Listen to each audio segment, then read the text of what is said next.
warahmatullahi wabarakatuh. Perkenalkan, nama saya Putri Al-Qurani dengan NIM 35121059 kelas 1C D3 Administrasi Bisnis. Pada kesempatan ini saya akan menjelaskan mengenai fraud dalam manajemen perusahaan. Kita lanjut.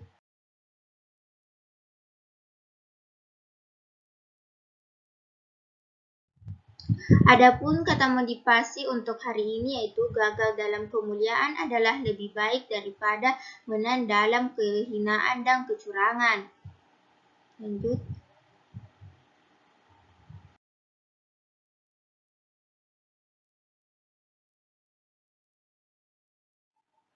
Pokok pembahasan kali ini yang pertama definisi fraud, yang kedua hubungan etika bisnis dan fraud, yang ketiga bentuk-bentuk fraud, yang keempat fraud pada bagian produksi, yang kelima fraud pada bagian pemasaran, keenam fraud pada bagian keuangan, ketujuh fraud pada bagian sumber daya manusia, yang keenam pencegahan terjadinya fraud.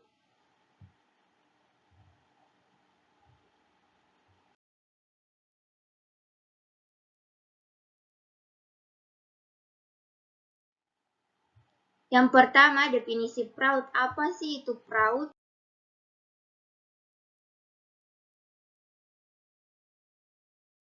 Definisi mengenai fraud. Yang pertama, menurut Black Lowry Dictionary, fraud menguraikan pengertian fraud adalah perbuatan curang yang berkaitan dengan sejumlah uang ataupun aset.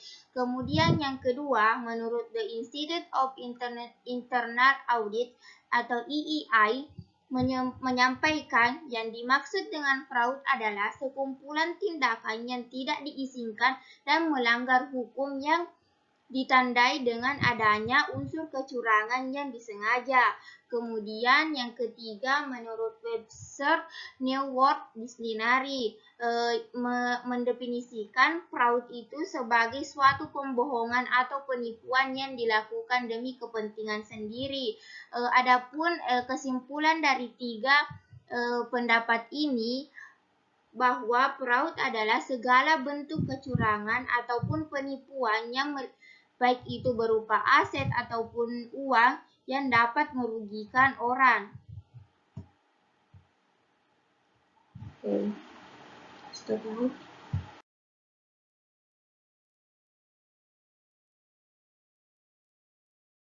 Hubungan antara etika bisnis dan fraud. Etika bisnis dan fraud jika dilanggar sama-sama akan mendapatkan sanksi. Sanksinya itu bisa berupa masuk penjara atau ketidakpercayaan orang lain terhadap pelaku fraud itu sendiri.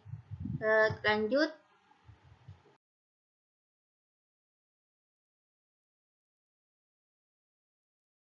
Dikatakannya fraud jika adanya penyajian yang palsu. Kemudian yang kedua, menyatakannya material. Kemudian yang ketiga, tujuan. Keempat, yaitu kerugian, di mana terjadinya kerugian pada suatu perusahaan.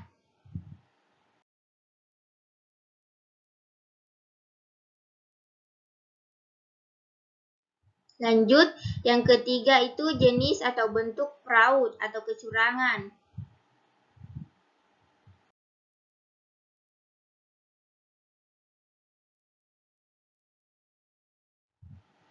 Jenis atau bentuk fraud yang pertama itu penggelapan aset, penipuan keuangan, dan korupsi.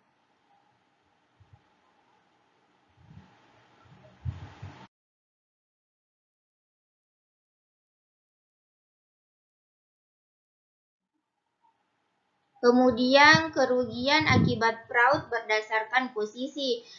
Yang pertama itu berdasarkan karyawan. Tentu pada saat terjadi fraud akan terjadi kerugian pada karyawan, baik yang karyawan yang melakukan fraud itu sendiri ataupun karyawan yang tidak melakukan fraud. Terus di bidang manajemen perusahaan tentu akan terganggu karena adanya fraud dan akan berdampak pada kedua manajemen keduanya, yaitu manajemen dan karyawan. Mereka semua akan bertanggung jawab atas kecurangan yang terjadi.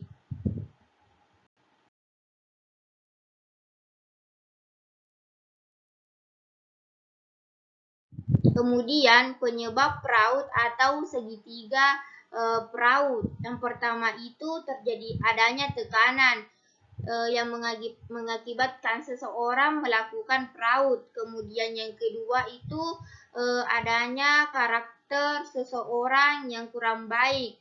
Itu biasanya berkaitan dengan etika seseorang. Terus adanya kesempatan. Maksudnya ada kesempatan itu dalam perusahaan tidak sistem pelayanan atau pemeriksaannya itu kurang baik atau tidak teratur.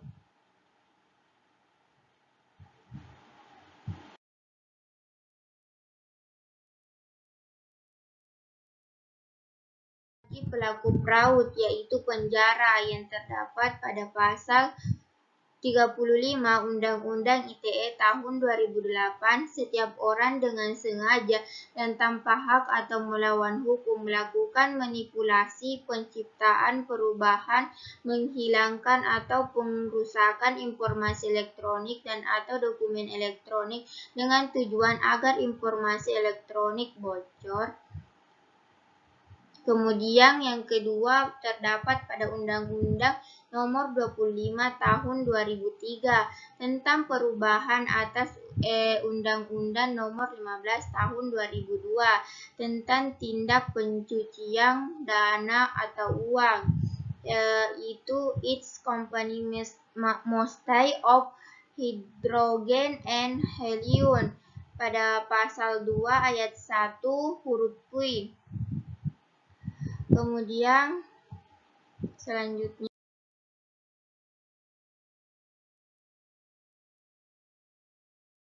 yang keempat, fraud pada bagian produksi.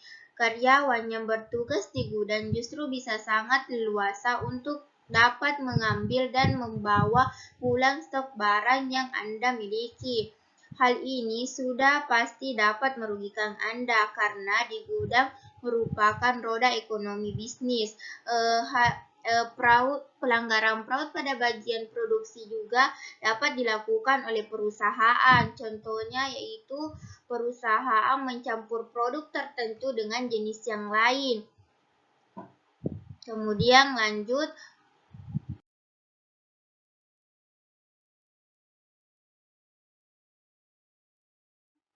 Fraud yang kelima, fraud pada bagian pemasaran.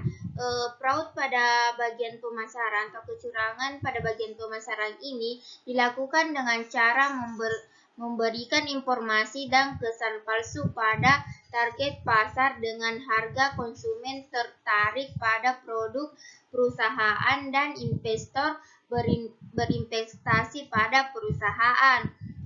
Kecurangan ini contohnya yaitu memberikan diskon abal-abal, penjual menaikkan harga yang tidak sewajarnya dan memberikan diskon yang tidak sewajarnya pula, sehingga para pembeli dapat terkecoh dan membeli produk mereka. Kemudian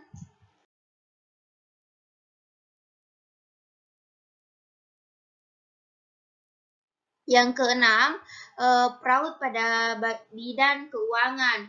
Kecurangan ini terjadi ketika dalam penyajian informasi perusahaan data yang sebenarnya dilebih-lebihkan atau dikurang-kurangkan dari jumlah yang sebenarnya. Contohnya itu ketika aset perusahaan dilebih-lebihkan dan kewajiban perusahaan dibuat seefisien mungkin agar perusahaan terlihat kuat dalam segi finansial. Contohnya itu pemalsuan laporan keuangan yang diberikan kepada stakeholder atau penginvestasi.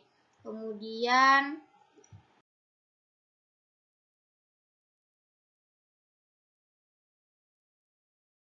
yang ketujuh itu fraud dalam bidang sumber daya manusia. Kecurangan ini dapat berupa berbagai skenario palsu yang dilakukan karyawan perusahaan seperti menggunakan jatah cuti kantor untuk melakukan pekerjaan lain, menyalahgunakan waktu kerja yang fleksibel, menggunakan izin sakit kantor tetapi pada kenyataannya ia tidak sakit, dan yang lainnya. Contoh lainnya itu memalsukan gelar demi kepentingan personalia. Demi kepentingan personalia, biasanya kecurangan ini terjadi karena adanya orang dalam. Dan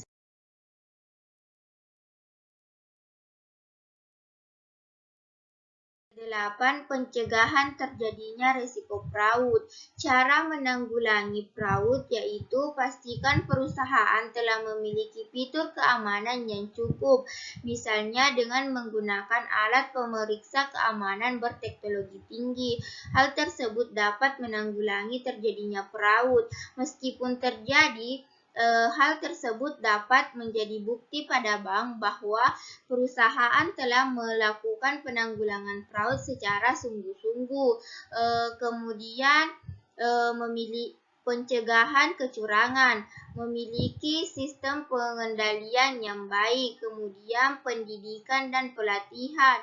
Kita dapat memberikan pendidikan dan pelatihan secara proaktif kepada karyawan, manajemen maupun pelanggan. Kemudian resiko integritas dan kontrol, mengimplementasikan kontrol internal yang efektif. Terus kita dapat belajar dari fraud yang telah terjadi atau yang terdeteksi. Kemudian melaporkan dan mengawasi, harus melaporkan dan mengawasi setiap kegiatan yang dilakukan oleh karyawan maupun manajemen.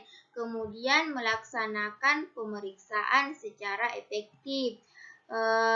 Kita mengidentifikasi gejala kecurangan, kemudian audit program secara berkala agar tidak terjadi fraud. Selanjutnya,